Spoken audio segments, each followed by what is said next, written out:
నమస్తే. ఇన్నాళ్ళు నన్ను సపోర్ట్ చేస్తూ, ఎంకరేజ్ చేస్తూ మీ ప్రేమను నాకు అందిస్తున్న ప్రతి ఒక్కరికి కృతజ్ఞతలు. అలాగే ఈ వీడియో కూడా ఖచ్చితంగా మీకు ఉపయోగపడుతుంది. లైక్, షేర్ అండ్ సబ్స్క్రైబ్ చేసి మీ సపోర్ట్‌ని నాకు అందించండి. అలాగే ఈ వీడియో పట్ల మీకున్న అభిప్రాయాన్ని కామెంట్ సెక్షన్‌లో కామెంట్ చేసి తెలియజేయండి. ఇప్పుడు వీడియోని చూద్దాం. నమస్తే, వెల్కమ్ టు అవర్ ఛానల్. నేను పద్మిని. ప్రస్తుతంతో పాటు ప్రముఖ ఆధ్యాత్మికవేత్త, వాస్తు జ్యోతిష పండితులు, లలిత ఉపాసకులు, వాస్తు జ్యోతిష శిక్షణ నిపుణులు బ్రహ్మశ్రీ నానాజీ పట్నాయక్ మనతో పాటు ఉన్నారు. మాట్లాడదాం సార్. నమస్తే సార్. శ్రీమాత్రే నమః. సార్, సర్వసాధారణంగా చాలా మంది ఇబ్బంది పడేటటువంటి అంశం ఒబెసిటీ, ఒళ్ళు వచ్చేయటము. రకరకాల ఆస్పెక్ట్స్ ఉంటాయి. థైరాయిడ్ అవ్వచ్చు, ఆఫ్టర్ డెలివరీ అవ్వచ్చు, లావ్ అవ్వటం అవ్వచ్చు, బై బర్తే చబ్బీగా ఉండే వాళ్ళు ఉంటారు. సడన్ గా ఒక్కొక్కసారి లావ్ అయిపోతారు సార్. ఎందువల్ల అయిపోతారు అర్థం కాదు. అయితే దీనికి పర్టికులర్ గా ఈ సమస్యకి అస్ట్రాలజీ నుంచి ఏదైనా హెల్ప్ ఎక్స్పెక్ట్ చేయొచ్చా? ఉందా? ఉంటుందండి. అంటే ఎట్లా అంటే యాక్చువల్ గా మీరు ఒక చార్ట్ తీసుకుంటే వాళ్ళ జన్మజాతకంలో గనక జలరాశులు అని ఉంటాయి.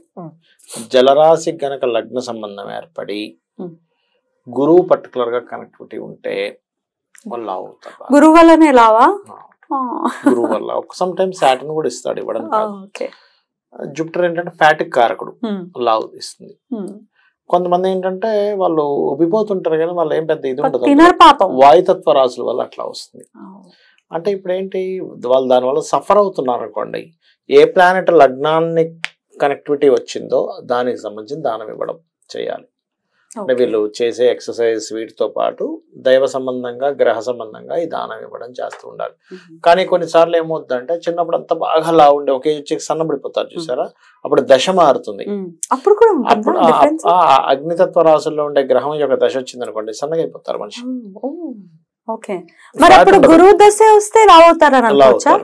అలాగే కొంతమంది సన్నగా ఉండి ఒకే వచ్చరికి లావ్ అయిపోతారు, విపరీతం లావ్ అయిపోతారు. ఏంటి ఇట్లా అయిపోయాడు అంటే బికాస్ ఆఫ్ ఆ దశ వచ్చింది. కానీ ఒకళ్ళు ప్రతిసారి గురుదశే రావాలంటారు. గురు రాశుల్లో ఉండే దశలు వచ్చినా కొంత లావ్ అవుతారు. అంటే గురువు యొక్క ఎనర్జీని ఆ గ్రహం తీసుకుంటుంది కాబట్టి. కొంతమంది ఎందుకు సార్ ఎప్పుడు పుట్టినప్పటి నుంచి పోయేంత వరకు ఒకేలాగా ఎలా ఉంటారు? కొంతమంది ఒకేలాగా ఎందుకు ఉంటారంటే వాళ్ళకి గ్రహాలు ఎక్కడ కూడా జలరాశుల్లో కానీ వాయుతత్వ రాశులతో కానీ పెద్ద సంబంధాలు ఉండవు. ఉన్నా కూడా అది బాల్యావస్థలోనో లేకపోతే అంటే చిన్నప్పుడు అయిపోవడము, లేకపోతే అవస్థలు ఉంటాయి. గ్రహాలు కూడా అవస్థలు ఉంటాయి. బాల్యావస్థ, యవనావస్థ అని ఇట్లా అవస్థ ఉంటుంది. ఆ అవస్థలో బాల్యావస్థలో ఉన్న లేకపోతే వృద్ధాప్య అవస్థలో ఉన్న పెద్దగా ఫలితం ఇవ్వదు. ఒక్కోసారి జలరాశుల్లో ఉన్న కంబస్ట్ అయి ఉంటుంది, అంటే అస్తంగత్వ దోషంలో ఉంటుంది. అది అస్తంగత్వ దోషంలో ఉన్నప్పుడు ఏమవుతుందంటే దాని యొక్క ఫలితం పూర్తిగా ఇవ్వలేదు, అది సన్ యొక్క దీంట్లోకి వెళ్ళిపోయింది. అట్లా మనకి ప్రభావం మార్పు వస్తుంది. ఓకే సరే, మరి ఇట్లా కొంతమంది ఎన్ని ప్రయత్నాలు ఎక్సర్సైజెస్ చేస్తూ ఉంటారు. ఫస్ట్ ఆఫ్ ఆల్ చాలా హ్యూమిలేషన్ ఉంటుంది సార్. లావ్ అయ్యారు అని అంటే ఇంకా కనిపించినోడు, కనపడినోడు, తెలిసినోడు, తెలవనోడు లావ్ అయిపోయావు అని ఎంత హ్యూమిలేట్ చేస్తారు అసలు. వేరే వాళ్ళు హ్యూమిలేట్ చేయడం కంటే కూడా బాగా లావ్ ఉన్న వాళ్ళకి చాలా ప్రాబ్లం ఫేస్ చేస్తారండి. ఎందుకంటే వాళ్ళు కొంచెం అందరిలాగా ఎక్కువ ఫ్లోర్స్ ఉన్నాయి, ఎక్కలేరు, ఆయాసం వస్తూ ఉంటుంది. ఇక్కడ ఏంటంటే అది పాపగ్రహ సంబంధంతో ఉంటే దానివల్ల హెల్త్ ఇష్యూస్ వస్తాయి. ఇప్పుడు ఎగ్జాంపుల్ లావుగా ఉన్న వ్యక్తికి 4 and 6 కనెక్టివిటీ వచ్చింది అనుకోండి, హెల్త్ ఇష్యూస్ వస్తుంటాయి. ఆ అదే లావుగా ఉండే వ్యక్తికి మూన్ పాడయ్యాడు అనుకోండి, లంగ్ రిలేటెడ్ ప్రాబ్లమ్స్ వస్తాయి. మూన్ ఈజ్ లంగ్స్ కారకుడు కాబట్టి. అలా కాకుండా మరి కొంతమందికి ఏమవుతుందంటే శని పాడవుతాడు లావుగా ఉండి. అంటే ఈ జలరాశి సంబంధం వస్తే సాటర్న్ పాడేయడం, మోకాల ప్రాబ్లమ్స్ వస్తాయి వాళ్ళకి. అందుకే చూడండి, కొంతమందికి మోకాల ప్రాబ్లం వస్తుంది లావు ఉంటాయి, ఈ బరువు దీని మీద పడి. కొంతమందికి బ్యాక్ పెయిన్ వస్తుంది. అది ఎప్పుడు అవుతుంది అంటే మార్స్ పాడవుతాడు. అంటే ఈ జలరాశి సంబంధాలు ఉంటూ మార్స్ పాడైపోయాడు. మార్స్ ఇజ్ మన వెన్నుపూస కారకుడు. అందుకే ఎవరి జన్మజాతకంలో అయినా మార్స్ పాడయ్యాడు అనుకోండి, యాక్సిడెంట్స్ ఎక్కువ అవుతాయి, వెన్నుపూస దెబ్బతింటుంది వాళ్ళకి. ఎప్పుడు ఏదో ఒక పెయిన్ ఉంటుంది, బ్యాక్ పెయిన్ ఉందండి అంటారు, బికాస్ ఆఫ్ మార్స్ పాడవుతాడు, లేదా సప్తమ స్థానం పాడవుతుంది. అట్లా అనమాట. ఇంకొంతమందికి ఏమవుతుందంటే లావుగా ఉండడం వల్ల వాళ్ళకు ఎక్కువ తినలేకపోతుంటారు.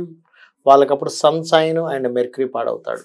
అట్లా ఏదో అడుగుతున్నారు. అదే సార్, ఇట్లా నాకు వాళ్ళు ఆల్రెడీ సఫర్ అవుతున్నారు. లావ్ అయిపోతే ఎవడు సంతోషంగా ఎవడు ఉండడు, ఎవడు అనుకోడు నేను లావ్ అయిపోవాలని ఎవరు అనుకుంటారు. మరీ పీలగా ఉన్న వాళ్ళు కొంచెం ఒళ్ళేస్తే బాగుంటుంది అని అనుకుంటారు తప్ప ఇంత లావ్ ఉండాలని ఎవరు అనుకుంటారు. ఈ హ్యూమిలేట్ చేసే వాళ్ళు అంటే నువ్వు లావ్ ఉన్నావు, నీకు ఇట్లా నువ్వు ఇలా అయిపోయావు తెలుసా, నువ్వు అలా అయిపోయావు తెలుసా, లేకపోతే నవ్వటం, ఇట్లాంటివన్నీ చేస్తే ఎట్లాంటి పాపాన్ని మూట కట్టుకుంటారు అనేది కూడా చెప్పండి సార్. ఎందుకంటే కొంత భయం ఉండాలి. అట్లా హ్యూమిలేట్ చేసే వాళ్ళని గుంజబెట్టి కొట్టాలనిపిస్తుంది. ఎవరికి సరదా సార్ లావ్ అయిపోవాలని ఎవడుకుంటుంది. అట్లా హ్యూమిలేట్ చేయకూడదు కదా, తప్పు కదా. నిజంగానే మనస్ఫూర్తిగా నీ మంచి కోరి చెప్తున్నాను అంటే దట్ ఈస్ డిఫరెంట్. వాళ్ళని గురించి అనట్లేదు. కావాలని ఎక్కిరిచ్చే వాళ్ళకి ఎట్లాంటి పాపం, ఉండే వాళ్ళని ఎక్కిరిస్తారు, బాగా సన్నగా ఉండే వాళ్ళని ఎక్కిరిచ్చే ప్రపంచం అంతా ఎప్పుడు జడ్జిమెంటల్ గానే ఉంటుంది. ఏంటంటే వాళ్ళ మనసులో ఎంత బాధపడుతున్నారు, వాళ్ళకేం సరదా లావ్ అయిపోవడానికి. ప్లానిటరీ కాంబినేషన్స్ అట్లా వస్తాయండి, వాళ్ళకే అర్థం కాదు. మనం ఏమనుకుంటాం ఊరికే ఖాళీగా తిని కూర్చుంటున్నందుకు లావ్ అవుతారు అనుకుంటాం. కాదు, కొంతమంది పని చేస్తూ కూడా లావ్ అవుతారు. దానికి సైంటిఫిక్ రీజన్స్ చాలా ఉంటాయి. ఇది టైంకి తినకపోవడం, మనం ఎక్కువగా కూర్చోవడం, మనం రకరకాలు ఉంటాయి. కానీ ఆస్ట్రాలజికల్ గా కూడా ఆ రీజన్స్ ఉంటాయి. ఎక్కువ జలరాశి, వాయుతత్వ రాశులు, జూపిటర్ ఈ కాంబినేషన్స్ ఎక్కువ వచ్చినప్పుడు లావ్ అయిపోతూ ఉంటారు. అప్పుడు ఏం చేయాలంటే, ఇప్పుడు మనకి శాస్త్రం ఏం చెప్తుంది, అగ్నితత్వ రాశి సంబంధం వస్తే సన్నగా ఉంటావని చెప్తుంది. అంటే ఏంటి, నువ్వు అగ్ని కార్యాలు ఎక్కడ హోమం జరుగుతుంది అక్కడ వెళ్ళి కాసేపు కూర్చోవడం, అక్కడ కాసేపు ప్రదక్షిణం చేయడం, ఇవి చేస్తూ ఉంటే కూడా మీకు ఈ జల సంబంధించింది అగ్ని ద్వారా తగ్గుతుంది, దాని యొక్క ప్రభావం తగ్గుతుంది. అలాగే ఓం స్కందాయ నమః, సుబ్రహ్మణ్య స్వామి ఆరాధన బ్రహ్మాండంగా పనిచేస్తుంది.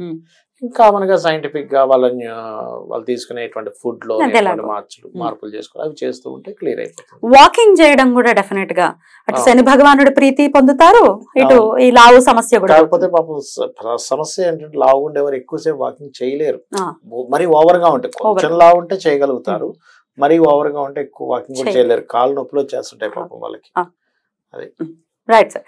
ఇది మీరు చెప్పలేదు, ఎట్లా ఇట్లా హ్యూమిలేట్ చేస్తే ఎట్లాంటి పాపం మూట కట్టుకుంటారు, చెప్పండి సార్.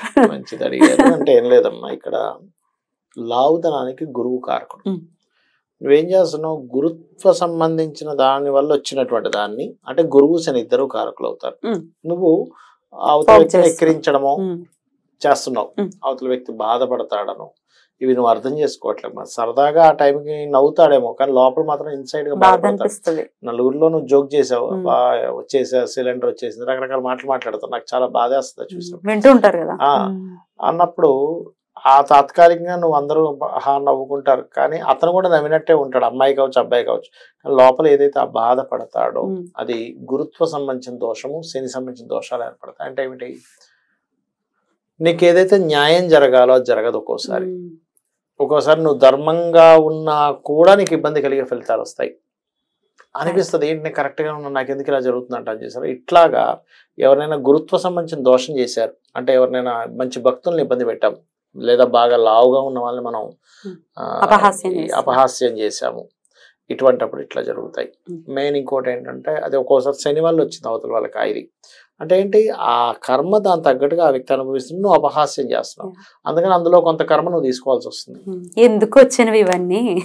ఇప్పుడు వినాయకుడు కూడా చక్కగా బొద్దుగా ఉంటాడు, వినాయకుడు అనగలవా, వచ్చాడు బండాడు అని అంటావా ఒకసారి అని చూడు. అదే కదా, అగస్త్యులు కూడా లావుగా పొట్టిగా లావుగా ఉంటారని మన శాస్త్రం. ఏంటంటే ఆ యొక్క గ్రహస్థితి వల్ల ఒక్కొక్కరు ఒక్కో రకంగా ఉంటారు. ఇప్పుడు అంతదాకా ఎందుకు, మనుషుల్లో ఎందుకు, మా చెట్లలో సన్న ఉంటే లావు ఉంటాయి, బండ చెట్టు అంటాం వెళ్ళి, అంతే కదా ఉంటాయి. మనకి కొండల్లో చిన్న కొండలు ఉంటాయి, పెద్ద కొండలు ఉంటాయి. కోళ్ళలో మాత్రం బాగా బండవైతేనే కావాలి మనకి. ఏంటంటే మనం ఒక విషయం అర్థం చేసుకోవాల్సింది ఏంటంటే, ఒకటి లావు కావడం ఆరోగ్యానికి మంచిది కాదు కాబట్టి దాన్ని కంట్రోల్ చేసుకోవాలి. మెయిన్ గా ఈ విశ్వంలో అన్ని కూడా ఒకేలాగా ఉండవు, కొన్ని ఫ్యాట్ ఎక్కువ ఉంటాయి, కొన్ని బక్క చిక్కినట్టుగా ఉంటాయి, కొన్ని మీడియం గా ఉంటాయి. అని మనం అర్థం చేసుకోవాలి. కానీ దాన్ని అపహాస్యం చేసే వాళ్ళని హర్ట్ చేయొద్దు దయచేసి. సన్నగా ఉన్న వాళ్ళని చేయొద్దు, లావుగా ఉన్న వాళ్ళని. అదే నేరం కాదుగా, అంతే కదా. ఎగ్జాక్ట్లీ సార్, ఇది డెఫినెట్ గా ఒక అవగాహన కావాలి. అండ్ వీళ్ళు కూడా అగ్ని కార్యానికి సంబంధించి కనుక చేసుకుంటే లావు అనేది తగ్గడం జరుగుతుంది. ఎందుకంటే ఇక్కడ మీకు ఒక విషయం చెప్తాను చూడండి, బాగా తిని లావు అయ్యాడు అని మనం అపహాస్యం చేస్తాం, కానీ బాగా లంచాలు తీసుకుంటున్నాడు అని ఎక్కడ అపహాస్యం చెయ్యం. అంతే కదా, మరి వాడి గౌరవం డబ్బు ఉంటుంది కదా, డబ్బు ఉంటుందని. అంటే చూడండి అసలు సొసైటీ ఎక్కడికి వెళ్తుంది. అదే అదే థాట్ ప్రాసెస్ అన్ని ఎలా ఉన్నాయి, ఎందుకు పోక్ చేయాలి, వాళ్ళ ఏదో లోపం లేని మనిషి అంటూ ఉండడు కదా, ఏదో ఒకటి ఉంటుంది వాళ్ళలో పోక్ చేయడం. ఎంత ప్రయత్నం చేస్తారు తెలుసా అండి, లా ఉన్న వాళ్ళు చాలా ప్రయత్నాలు చేస్తారు, డెఫినెట్లీ మెంటల్ గా ఎంత సఫర్ అయిపోతుంటారు. జిమ్స్కి వెళ్తారు. కానీ ఒకటే, సొసైటీ ఏమీ నిన్ను అట్లా అనుకోవట్లేదని ఫస్ట్ మైండ్ లో తీసేయాలి. లా ఉన్న వాళ్ళు కూడా మనం అనుకుంటాం, అంటే ఎవరికి వాళ్ళు అనుకుంటారు అట్లా, అమ్మో నన్ను చూసి ఇట్లా అనుకుంటున్నారేమో. ఏముండదండి, ముఖ్యంగా సిటీ లైఫ్ లో ఎవరి పని వాళ్ళది.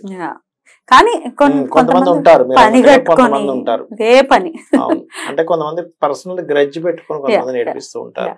అది మాత్రం కరెక్ట్ కాదు. అందరూ 36-24 ఏదో అలా ఎవరు ఉండరు, అట్లా ఎవరు ఉండరు, అలా లైఫ్ లాంగ్ కూడా ఉండరు. యు ఆర్ బ్యూటిఫుల్, నువ్వు ఎలా ఉన్నా అందంగానే ఉంటావు, బాహ్య శరీరానికి ఉండదు. అద్భుతం సార్, చాలా బ్యూటిఫుల్ గా ఎక్స్ప్లెయిన్ చేశారు. కృతజ్ఞతలు సార్. నమస్తే. శ్రీమాత్రే నమః.